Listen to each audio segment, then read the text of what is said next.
Y estamos en vivo. Muy buenos días para todos. Bienvenidos al Club de Revistas de los Servicios de Medicina Interna de la Universidad CES y de la Universidad Pontificia Bolivariana. El día de hoy, como siempre, vamos a tocar un tema de particular interés en la práctica reumatológica. Nos acompaña el doctor Sebastián Herrera. El doctor Sebastián es médico reumatólogo, trabaja en ART Médica, trabaja en la Clínica Las Américas y trabaja en su consulta privada y es autor de las guías de lupus y miembros de GRAPA, del grupo GRAPA de estudio de la artritis psoriásica. Nos acompaña también el doctor Carlos Jaime Velázquez Franco. El doctor Carlos Jaime Velázquez es médico reumatólogo, trabaja en la Universidad Pontificia Bolivariana como profesor asociado y como jefe del programa de reumatología y en la Clínica Universitaria Bolivariana como reumatólogo. Mi nombre es Miguel Mesa, soy médico reumatólogo, soy profesor asociado de la Escuela de Ciencias de la Salud de la Universidad Pontificia Bolivariana y trabajo en la Clínica Bolivariana y en mi consulta privada. Nos acompañan también distintos residentes y distintos fellows que están acompañándonos, los fellows del servicio de reumatología. Y también nos acompaña la doctora Andrea Arias. La doctora Andrea Arias es fellow del servicio de materno-fetal de la Escuela de Ciencias de la Salud de la Universidad Pontificia Bolivariana y ella será la encargada de realizar el análisis de este artículo. Doctora Andrea, tiene usted la palabra. Muchísimas gracias, doctor Miguel. El día de hoy vamos a hablar de un artículo de revisión y de descripción del embarazo en pacientes con lupus eritematoso sistémico después de la terapia con ciclofosfamida. Este artículo fue realizado y aprobado para su publicación en mayo del 2021 del Departamento de Reumatología del Einstein Medical Center de Filadelfia, Pensilvania, en los Estados Unidos, y del Departamento de Reumatología de Emory University en Atlanta, Georgia, en los Estados Unidos. Como introducción, entonces, sabemos que las mujeres con lupus eritematoso sistémico y que están en edad reproductiva tienen un aumento de la morbimortalidad. Esto dado pues, por la presencia de enfermedad severa durante la gestación, como es, por ejemplo, la nefritis, las manifestaciones neuropsiquiátricas y el aumento del riesgo cardiovascular. Por eso es que la ciclofosfamida ha sido una de las terapias clave para determinar pues, o hacer un adecuado control de la enfermedad. Los cambios en la terapia para este tipo de manifestaciones no han tenido como mayor modificación en los últimos años y sigue siendo la ciclofosfamida la terapia inductora de primera línea para el control de la actividad lúpica. Cuando vemos y comparamos, por ejemplo, el uso de ciclofosfamida con el micofenolato, vemos que la tolerabilidad es mejor, la disponibilidad del medicamento es mejor y el precio, pues comparado con el micofenolato, es mejor. Entonces, ¿qué pasa como tal con la ciclofosfamida y estas pacientes? De por sí, hay una disminución de la reserva ovárica, esto es generalizado para muchas de las enfermedades autoinmunes. En el lupus como tal es dado por la presencia de anticuerpos contra el ovario, pero el uso de la ciclofosfamida aumenta este riesgo y no solamente el riesgo pues, de falla ovárica primaria, sino también de la pérdida fetal y malformaciones congénitas. ¿Y qué vemos que está asociado a esto? La edad de inicio del medicamento, es decir, mujeres mayores de 30 años, cuando se inicia pues como el medicamento, la ciclofosfamida, tienden a tener mucha más falla ovárica y la mayor dosis acumulativa del medicamento también tiene pues, que ver con esto. Con el advenimiento pues como de nuevas terapias en la parte de fertilidad vemos que hay varias opciones para estas pacientes, como es la preservación de ovocitos, el uso previo a la aplicación de la ciclofosfamida de análogos de la GnRH, pero pues estos últimos tienen un uso controversial por los efectos adversos, tanto pues como molestos para la paciente como para la salud de la paciente. Entonces, en este estudio, es un estudio descriptivo, se hizo pues como con toda la parte de la historia clínica, viendo pues como de manera retrospectiva y analizando las pacientes en un periodo desde el 2000 hasta el 2018 con diagnósticos, pues, diagnóstico de lupus en el CIE-10, o sea, codificados con el CIE-9 y el CIE-10 en las bases de datos de los departamentos de reumatología anteriormente mencionados.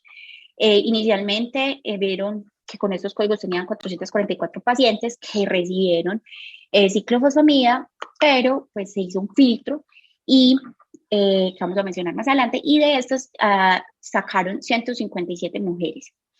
De ahí se analizaron las características demográficas, el perfil serológico de las pacientes, la edad al momento de la infusión de ciclofosfamida, el momento de la gestación posterior a esta infusión, es decir, cuánto tiempo demoraron en quedar embarazadas desde el momento en que se hizo pues el último tratamiento con ciclofosfamida. Si tuvieron diagnóstico de falla ovárica primaria, dosis acumulativa total de la infusión de ciclofosfamida, y el objetivo principal era identificar el impacto de la exposición a la ciclofosfamida en la fertilidad y los resultados del embarazo. Esto como tal para tener pues o dar una mejor consejería a estas pacientes. Entonces sabemos que se describieron pues como estas pacientes, las pacientes que cumplieron con esos criterios, pues fueron de nuevo filtradas con los criterios de clasificación para LES, tanto de la hablar como de la Sociedad Americana de Reumatología. Se vieron también qué pacientes habían tenido consejería en fertilidad y el uso de anticoncepción al momento del inicio de la ciclofosfamida, y esto es dado porque la anticoncepción es un factor protector en estas pacientes, lo voy a explicar más adelante. También se identificaron los factores de riesgo individuales que pudieran impactar en el riesgo de la falla ovárica o de los resultados en la gestación. Para eso se hicieron regresiones múltiples analizadas por ANOVA y se miraron cuáles eran los valores P significativos para hacer la comparación y mirar cuáles eran esos factores que pudieran afectar en el resultado del análisis. En cuanto a los resultados, pues primero pues, identificar qué pacientes se excluyeron. 97 pacientes no cumplían los criterios de clasificación para el lupus eritematoso sistémico, 63 pacientes que no se les pudo realizar un seguimiento adecuado, entonces se excluyeron, 69 pacientes eran hombres, y 54 pacientes excluidas estaban o en posmenopausia o tenían una histerectomía total previa al primer ciclo de ciclofosfamida. Esta es la tabla que vamos a analizar. Es una tabla pues meramente descriptiva, pero hay varias cositas como que llaman mucho la atención, y en ellas está, por ejemplo, las pacientes que recibieron terapia con micofenolato previo al embarazo, y pues obviamente que habían recibido también la terapia con ciclofosfamida. Vemos que de las pacientes que estaban o quedaron en embarazo, que fueron un total de 23,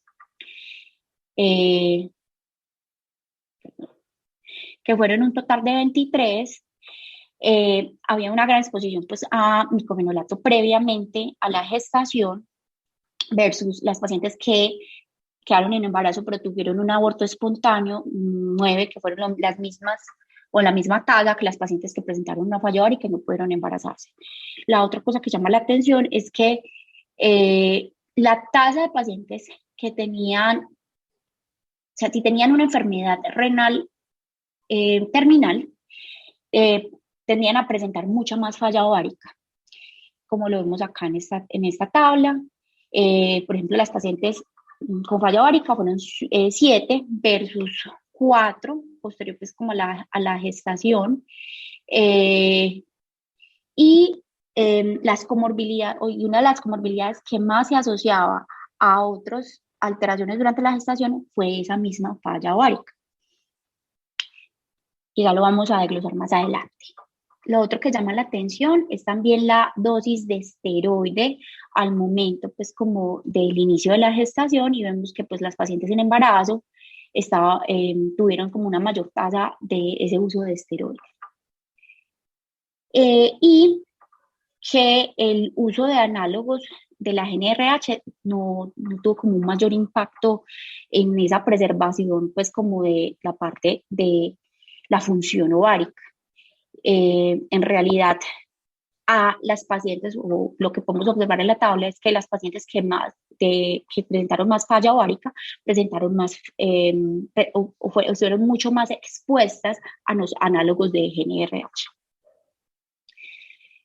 Lo otro, pues, importante, y esto es algo que ellos mencionan en la discusión, es que una de las cosas, pues, que vemos es que a mayor tiempo desde la exposición a la ciclofosfamida y el momento de la gestación, pues mayor tasa de probabilidad de éxito de esa gestación. Como lo podemos ver acá, esto era en meses, 48.4% meses versus un 30.5 meses de las pacientes que tuvieron un aborto espontáneo. Esto está explicado o podría ser explicado por efectos teratogénicos del fármaco. Y por último, pues el número de pacientes que necesitaron esteroides durante la gestación o que tuvieron esteroides durante la gestación. Y como podemos ver en las pacientes, las 23 pacientes que tuvieron un embarazo a término, independientemente pues como de las comorbilidades que pudieron presentar o las complicaciones que presentaron, estaban con uso de esteroides. En cuanto al perfil serológico, 9 de las 23 pacientes que se embarazaron y tuvieron un parto pues hasta el final, tenían al menos un anticuerpo antifosfolípido positivo. Y de esas 9, 2 pacientes eran triple positivas, o sea, un 39% de estas pacientes. 12 de las 23 pacientes, o sea, un 52%, tenían anticuerpos anti-RO y anti-LAMP. 3 de 10 pacientes, pues en total de todas las gestaciones, tuvieron abortos espontáneos y de esas, o sea, 30% tenían anticuerpos antifosfolípidos positivos. 4 de 10 pacientes tenían triple positividad, o sea, un 40% de las que abortaron tenían triple positividad para antifosfolípidos. En cuanto a la parte de la fertilidad, 17 pacientes presentaron falla ovárica primaria, 7 pacientes de esas con falla ovárica primaria, como mencioné pues anteriormente, tenían enfermedad renal, o sea, que puede ser algo que pudiera ser un factor confusor, ya que la falla renal como tal puede generar o está más asociada a la falla ovárica primaria. El 94% de las pacientes que tuvieron falla ovárica recibieron asesoría frente a los efectos de la ciclofosfamida, y como tal, del total de las pacientes del estudio, el 59.8% recibieron asesoría en fertilidad y 87 pacientes, o sea, un 55.4% tenían documentado uso de anticonceptivos al momento del inicio de la ciclofosfamida.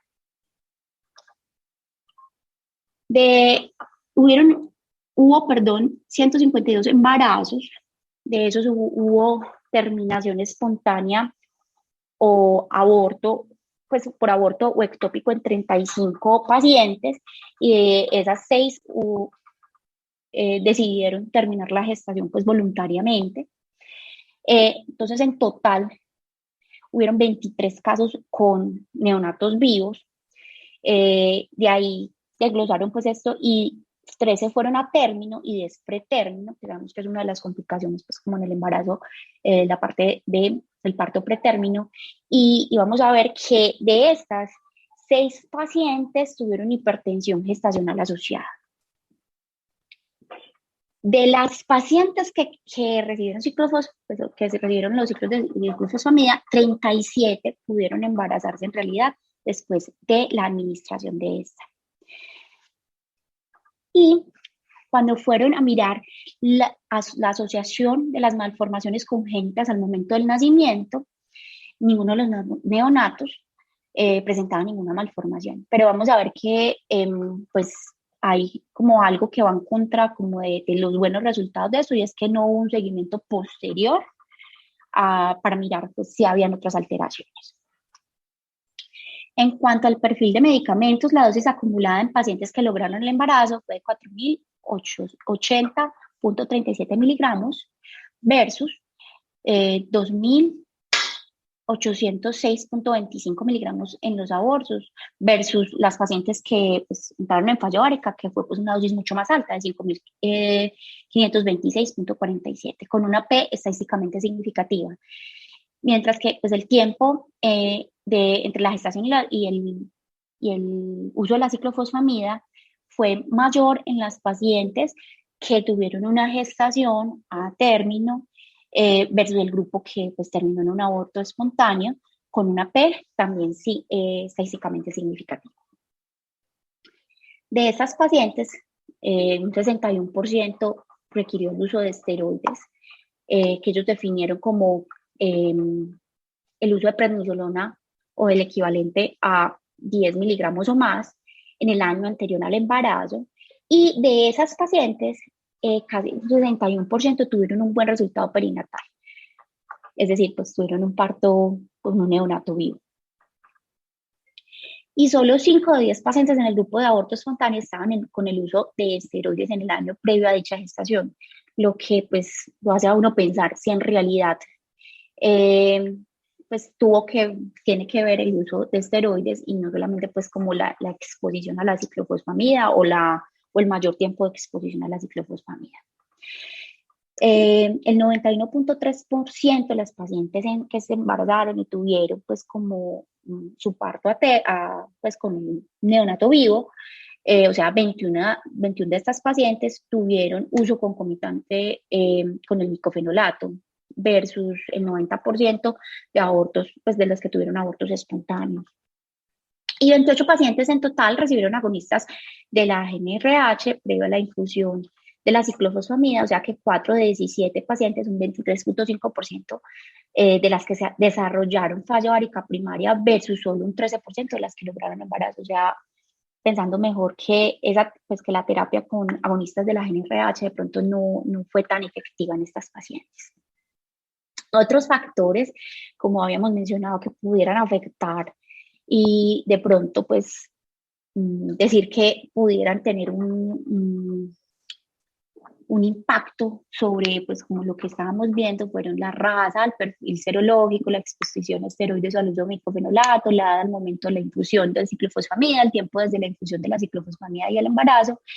Y pues, cuando se hizo el cálculo con ANOVA, que es pues, el modelo de regresión, no fue estadísticamente significativo sobre el impacto frente a las que se embarazaron versus a las que tuvieron un aborto espontáneo, una varianza casi del 50%, pero cuando lo vemos frente a las pacientes que tuvieron una falla ovárica primaria versus las que preservaron su fertilidad, el factor, o sea, vieron que la varianza y la acumulación al tomar estos factores, el factor decisivo que hizo que fuese estadísticamente significativo fue la dosis acumulativa de ciclofosfamida, siendo pues el mayor impacto y teniendo una varianza de 39.58%. Y cuando también evaluaron factores de riesgo individuales como la edad al momento de la gestación y el tiempo entre la infusión de la ciclofosfamida y el embarazo, pues fueron estadísticamente significativos. En la discusión, ellos mencionan pues que obviamente la ciclofosfamida es un medicamento que se debe de utilizar en estos casos, en pacientes con daño de órgano pues importante y que pues es un medicamento teratogénico. Entonces, las revisiones que hay hablan de las alteraciones esqueléticas y del tubo neural que se han encontrado pues en animales, pero cuando lo vemos, pues, o lo que pudiese pasar en los seres humanos, sabemos que primero pasa a líquido amniótico y leche materna, y que eso pudiera generar un daño al DNA fetal, que traducido pues a lo que hemos visto en la parte pues como de la observación que hemos visto de las pacientes que han estado expuestas a ciclofosfamida,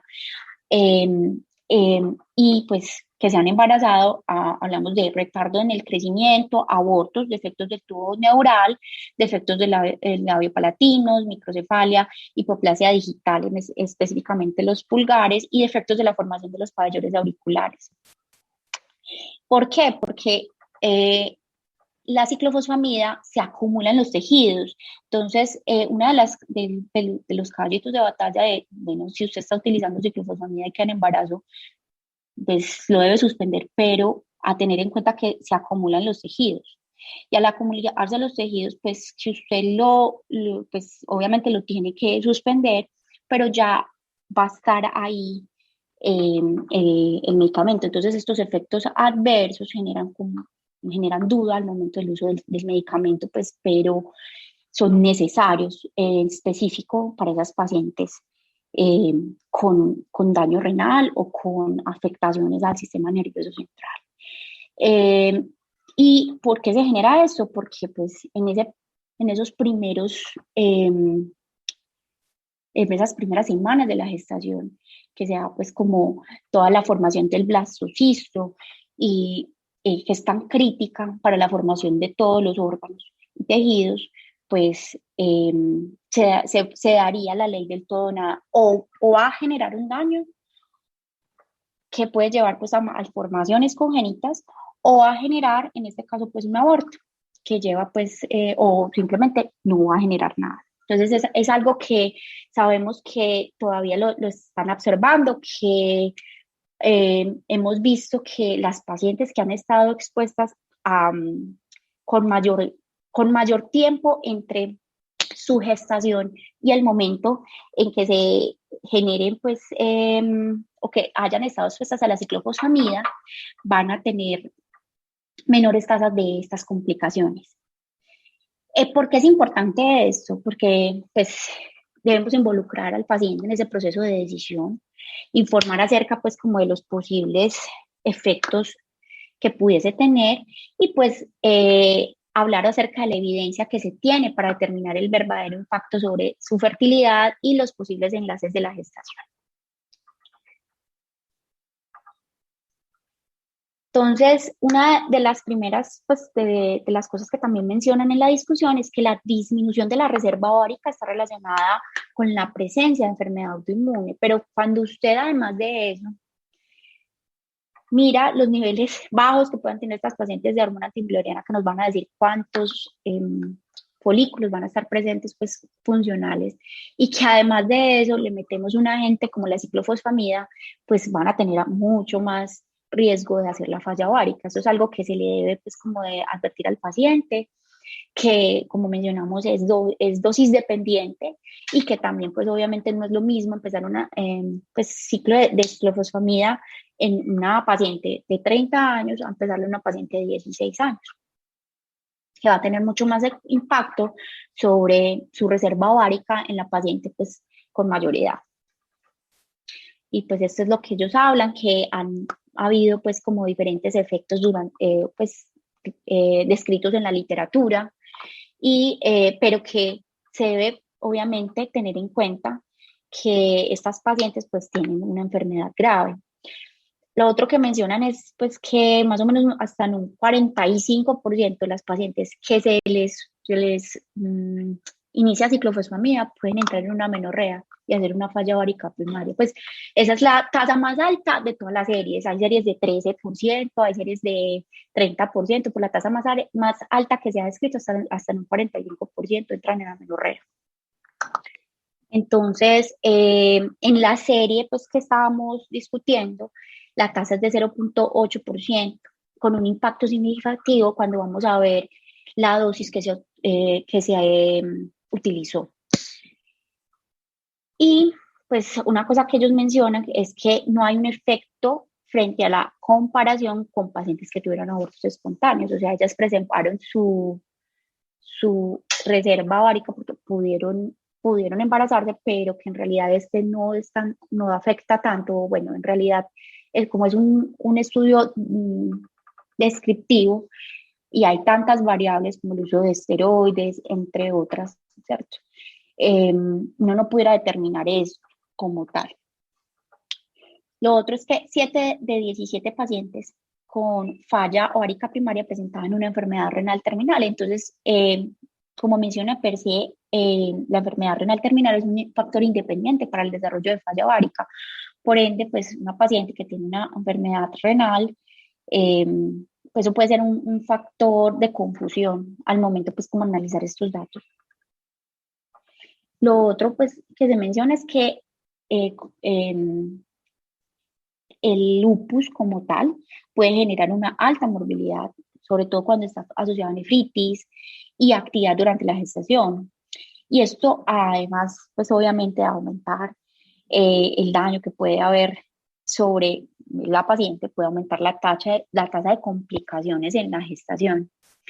Entonces, hablan también de la exposición a la ciclofosfamida durante la gestación y que la evidencia habla de, pues, de una tasa de aborto espontáneo hasta de un 37%. Cuando lo comparan con lo visto en este estudio fue de un 27%, y no hay un efecto pues, frente al aborto como tal y la tasa acumulativa del medicamento. Y a tener en cuenta otras comorbilidades como mencioné la enfermedad terminal renal, el uso de esteroides, los IECROS, los medicamentos teratogénicos y otros factores que pueden influenciar sobre las complicaciones asociadas en el embarazo y posibles malformaciones en los fetos, por ejemplo, el uso de IECA, la presencia de anticuerpos antirrubia, antilá, anticuerpos antifosfolípidos. Entonces, al analizar pues como las series que hay en la literatura versus esta, lo que más pudiese impactar sobre la gestación, sobre todo cuando lo comparamos con la tasa del aborto espontáneo, sería el tiempo de exposición, la dosis acumulativa y el tiempo posterior a pues a esa exposición para la gestación, que ellos vieron que era, pues, cuando lo comparaban, tenía una P estadísticamente significativa. Cuando vieron las pacientes que se pudieron embarazar y tuvieron su parto, con complicaciones o no, pero que tuvieron un neonato vivo, el tiempo promedio fue de 3 años entre el embarazo y la exposición a la ciclofosfamida, perdón. La otra cosa que mencionan es pues acerca pues como de las conductas para la conservación de la fertilidad y la importancia de la asesoría previa al uso del medicamento. Pues es importante pues incluir a la paciente, como tratar como de explicarles cuáles son las alternativas que se tienen frente a pues tener que utilizar la ciclofosfamida porque en realidad tiene una enfermedad muy grave, y el uso de ciertas terapias que pudiesen ayudar a preservar su fertilidad. Pues el uso de agonistas como tal es aún muy controversial por esos efectos adversos, y como vimos en la serie, pues en realidad no tuvo un impacto frente a cómo les puede, o sea, si les puede mejorar a las pacientes. En realidad no podemos determinar eso porque, como mencioné, hay muchos factores de confusión, pero pues pudiera ser una opción mencionándole a las pacientes como toda la parte de los efectos adversos asociados. Otras alternativas que ya tenemos frente a la preservación de la fertilidad, que ya están disponibles, como es, por ejemplo, la, la parte de la congelación de los óvulos, eh, entre otros. ¿Cuáles fueron entonces las limitaciones del estudio? Primero, la ciclofosfamida no solamente afecta la fertilidad en las mujeres, no se evaluaron los pacientes de sexo masculino para poder observar el impacto de la ciclofosfamida sobre la fertilidad. Solo se evaluaron alteraciones congénitas prenatales o inmediatamente posteriores al parto, pero no se hizo un seguimiento adecuado postnatal a largo plazo, como por ejemplo la presencia de retraso en el neurodesarrollo, presencia de inmunodeficiencia o malignidad en estos neonatos, y pues que es un pequeño número de pacientes, y el aporte pues de la literatura sí es importante, pero pues uno no puede sacar tantas conclusiones de aquí porque es un estudio meramente descriptivo, aunque puede ser útil en la consejería de las pacientes, y pues así uno tiene de dónde pegarse para poder incluir a las pacientes en las decisiones de su tratamiento. Y en cuanto a las conclusiones, pues aproximadamente un 23% de las pacientes que recibieron ciclofosfamida tuvieron un aborto espontáneo. Entonces pudiese estar implicado el tiempo eh, menor entre la aplicación y el momento de la gestación, pero como mencioné anteriormente, pues hay muchos factores, el uso de otras terapias, la presencia de ciertos anticuerpos que pudieran pues como ser factores confusores para uno sacar una conclusión como la que ellos pues mencionan. Y la asociación ha fallado ahora, que eso sí lo sabemos y está escrito pues en otras series, con mayor dosis acumulativa y mayor edad al momento de la terapia con la ciclofosfamida.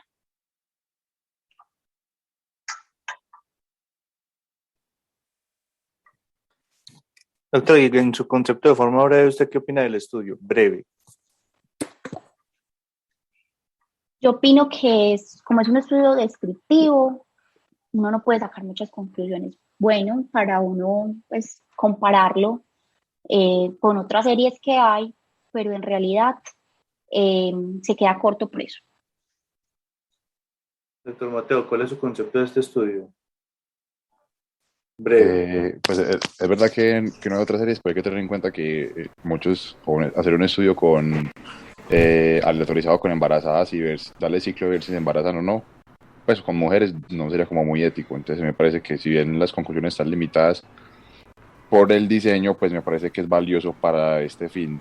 Y pues con respecto a la metodología, pues, y con respecto a la práctica, pues me imagino que lo que habría que hacer es lo ideal, en el mundo ideal, esperar a que uno logre compensar o al menos tenga lupus en remisión y después le dice que se embarace con ayuda obviamente de ginecología. Pero pues como les digo, para la población estudiada me parece pues que es algo valioso con los bemoles pues que dijimos, pero es una muestra valiosa por eso. Entonces, ahí hay una cosa que es muy importante y es que cuando una persona hace una cosa muy bien hay que reconocérsela.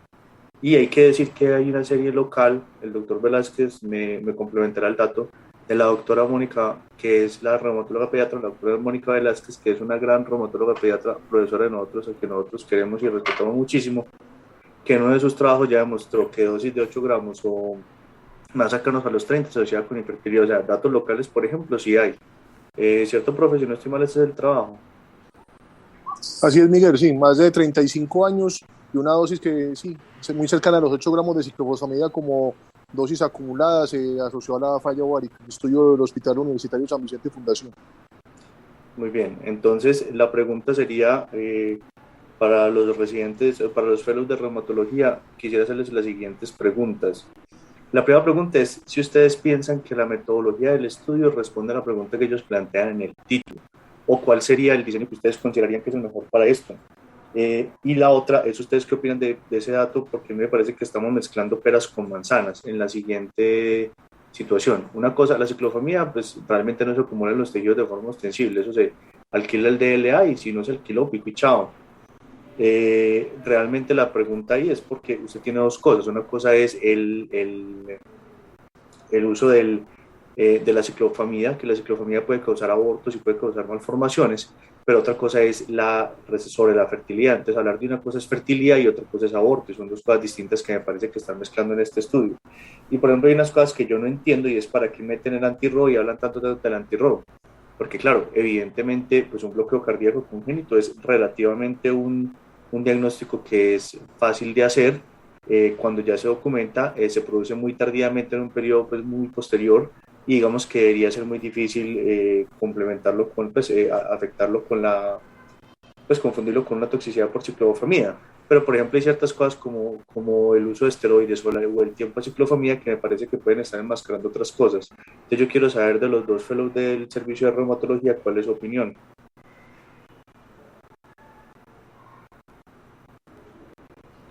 Profe, pues primero que este estudio tiene demasiados sesgos, demasiados como para poder llegar a conclusiones de algo. Pues me parece un estudio con demasiadas fallas metodológicas, donde de verdad hay demasiadas mezclas, donde uno no puede sacar ninguna conclusión. No me gustó el estudio por tal.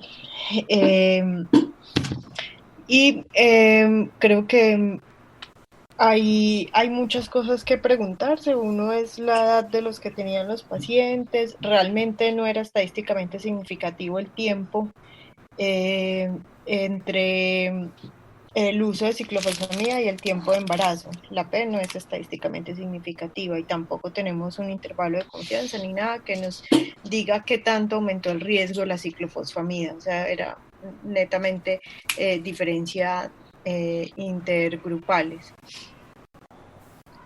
¿Usted cree que un casos y controles hubiera dado una respuesta mejor o no? Yo creo que un estudio parejado hubiera dado una mejor respuesta. Porque la otra cosa que lo voy a dejar en el tintero para ahorita cuando lleguemos a los profes es que realmente a mí me parece que es como diría, usted diría el doctor Santiago, es una tautología. Porque si usted se pone a ver, mire que, claro, a más tiempo de ciclofamida mejor pronóstico, pero más tiempo de ciclofamida puede indicar un lupus más controlado. Y está demostrado ya ampliamente que 6 meses de control de la enfermedad, incluso un año para ciertas manifestaciones, proveen mejores resultados. Entonces me parece que este estudio es absolutamente bueno en absolutamente nada. Y no solamente eso, sino que adicionalmente a ese problema, por ejemplo, con las malformaciones. Yo realmente pienso que las malformaciones que produce la ciclofamida son más o menos evidentes ya al momento del nacimiento. Pues trastornos neurocognitivos o el neurodesarrollo no hubiera pasado.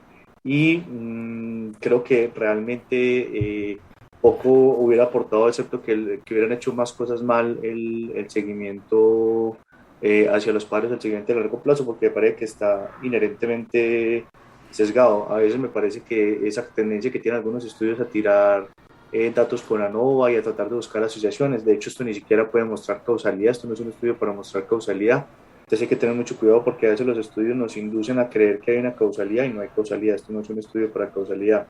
Entonces, Estadístico es cuando uno encuentra una diferencia entre los grupos, es después comparar cada uno de los grupos, a ver realmente cuál fue la diferencia y cuál es el tamaño del efecto de la diferencia. No solamente decir si hay una diferencia entre los grupos y ya, sino y la otra cosa, hacer análisis diferente.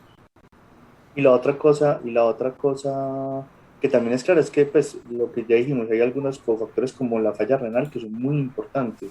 La edad, obviamente, es muy importante. O sea, aquí estamos entrando con un montón de datos que ya se conocía y me parece que ellos intentaron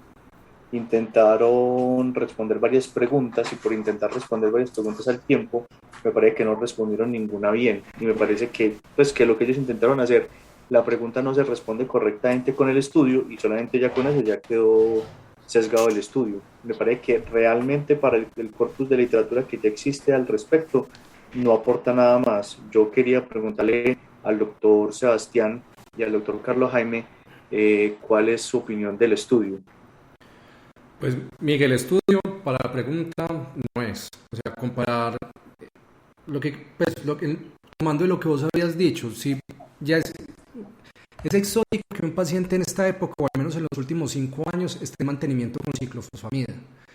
Entonces ya de por sí entras con un sesgo gigante porque el paciente que más tiempo lleva sin ciclofosfamida probablemente será el que más tiempo lleva en remisión.